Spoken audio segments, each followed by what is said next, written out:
इस कार्यक्रम के नमन करता है श्री लादूलाल जी गुड़माला देवी, श्री राजेंद्र कुमार अनिता, श्री सुनील गुड़माला, श्री राकेश ममता, माधुरी, चिराग, आशी, साक्षी, राशि एवं गंगवाल परिवार, Ichalkaranji, Gangwal textile mills private limited. जय जिनेंद्र दर्शकों, मैं हूं अंजुम और आप सभी का स्वागत है जिनवाणी चैनल पर। दर्शकों, आज हम आपको दिखाने जा रहे हैं महामहिम तपस्वी आचार्य श्री सन्मति सागर जी महाराज की नवी पुण्यतिथि पर भारत गौरव अंतर्मना मुनि श्री प्रसन्न सागर जी महाराज के आशीर्वाद एवं सौम्य मूर्ति मुनि श्री पीयूष सागर जी महाराज के निर्देशन से प्रस्तुत आचार्य श्री गुरुवर की जीवन गौरव गाथा। ये प्रस्तुति आरिका रत्न श्री नमन श्री माता जी एवं आरिका रत्न श्री विनय प्रभा माता जी की प्रेरणा और ब्रह्मचारिणी अंजू दीदी एवं ब्रह्मचारिणी स्वप्निल दीदी छोटी दीदी के संयोजन से दी जा रही है। दर्शकों, आपको बता दें कि आचार्य श्री सन्मति सागर जी महाराज का जन्म 27 जनवरी 1939 को उत्तर प्रदेश के एटा जिला स्थित फफोतू गांव में हुआ था।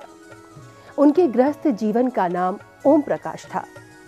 ओम प्रकाश जी ने सन 1956 में उत्तर प्रदेश की ऐतिहासिक नगरी आगरा में आचार्य श्री महावीर कीर्ति जी महाराज से ब्रह्मचर्य व्रत लिया, जिसके बाद उनका नाम हो गया कुलभूषण भैया जी। कुलभूषण भैया जी ने ब्रह्मचारी व्रत लेने के बाद सकरोली गांव के मलेरिया डिपार्टमेंट में इंस्पेक्टर की नौकरी की और वस्त्रों का व्यवसाय भी किया। लेकिन तप एवं साधना की ललक ने सन 1960 में तीव्रता ले ली और कठिन चर्या का पालन करते हुए आचार्य श्री सन्मति सागर जी महाराज तक की महती यात्रा की। आचार्य श्री ने जीवन पर्यंत संत चर्या का पालन करते हुए समाज को जैन धर्म का मर्म समझाया और 9 वर्ष पूर्व समता पूर्वक समाधि ग्रहण कर देह त्याग दिया। दर्शकों, आइए देखते हैं ऐसे महातपस्वी संत की जीवन यात्रा।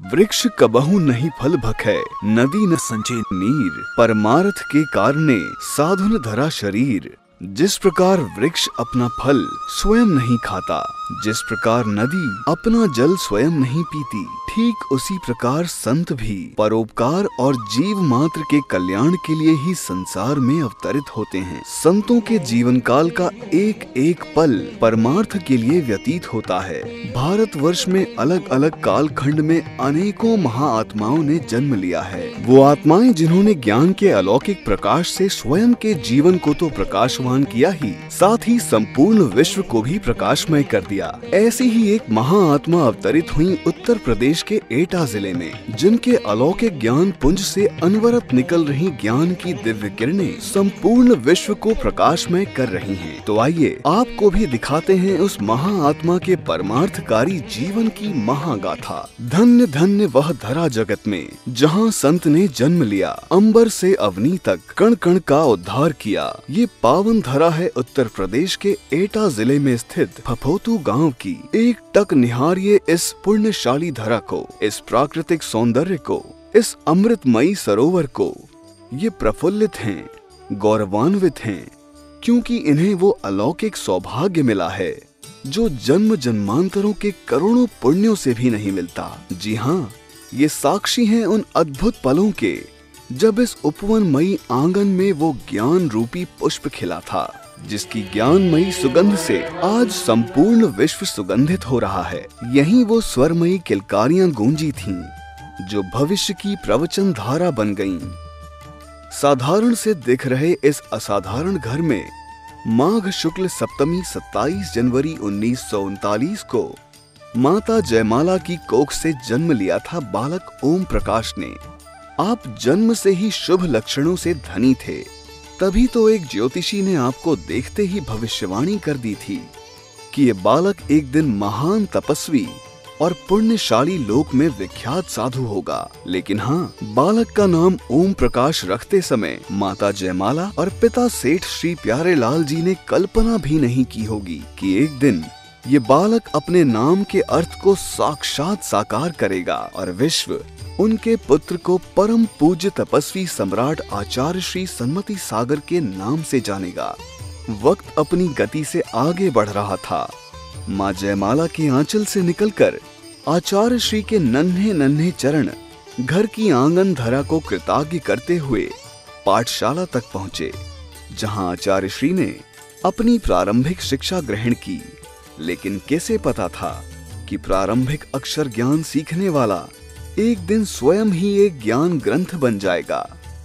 आपने 21 वर्ष की उम्र में बीए पास कर ली और 6 ढाला, द्रव्य संग्रह, श्रावकाचार आदि जैन शास्त्रों का भी अध्ययन कर लिया। युवावस्था तक आते आते वैराग्य के अंकुर फूटने लगे। अंकुर से वट वृक्ष बनने की जिज्ञासा तीव्र होने लगी और अंततः वैराग्य रूपी सागर में डुबकी लगाने के लिए साधुत्व की जिज्ञासा उन्हें खींच लाई ताज नगरी आगरा, जहां संवत 2018 सन 1956 में परम पूज्य आचार्य श्री 108 महावीर कीर्ति जी महाराज से ब्रह्मचर्य व्रत लेकर युवक ओम प्रकाश ने वैराग्य पथ पर प्रथम पग रखा और शुरू हुई सार से पारस बनने की यात्रा। ब्रह्मचर्य व्रत लेते ही आपने नमक का त्याग कर दिया। कहते हैं कि जो जीव गुरु रूपी स्वर्णकार के सानिध्य में पहुंच जाता है, उसे गुरुवर तप की अग्नि में तपाकर कुंदन बना देते हैं।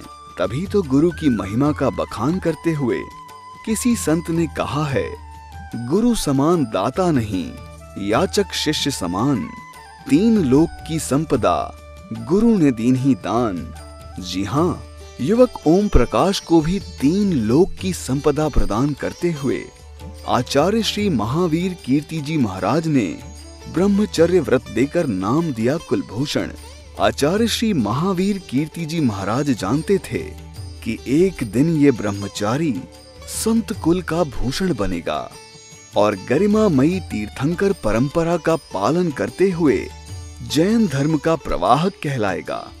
वैराग्य की अमृत धारा फूट चुकी थी, लेकिन उस धारा के अविरल प्रवाहित होने में अभी भी कुछ वक्त और लगने वाला था। जी हाँ, कहते हैं ना कि काल इतनी आसानी से किसी जीवात्मा को मोक्ष मार्ग पर जाते हुए नहीं देख सकता।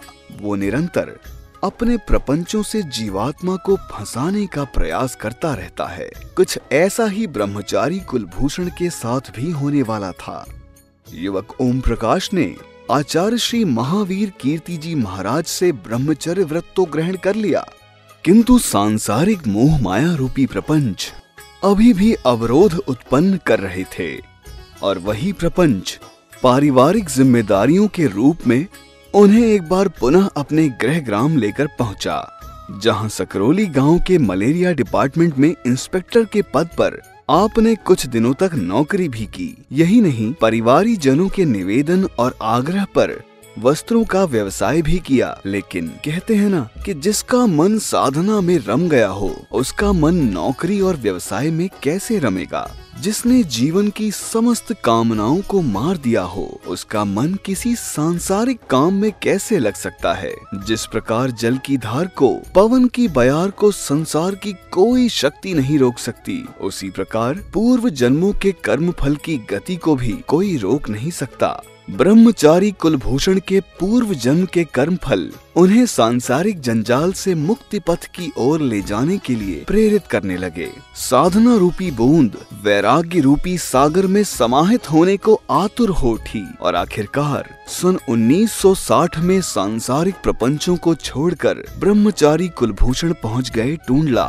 तब संयम साधना के वट वृक्ष की शीतल छाया में परम पूज्य आचार्य श्री 108 विमल सागर जी महाराज से शूद्र जल त्याग व्रत लेकर वैराग्य पथ पर बढ़ाया एक और कदम। लेकिन अब ये पग थमने वाले नहीं थे। उत्तर भारत से उद्गम हुई वैराग्य रूपी ये अविरल गंगा संपूर्ण भारतवर्ष को कृतज्ञ करने वाली थी।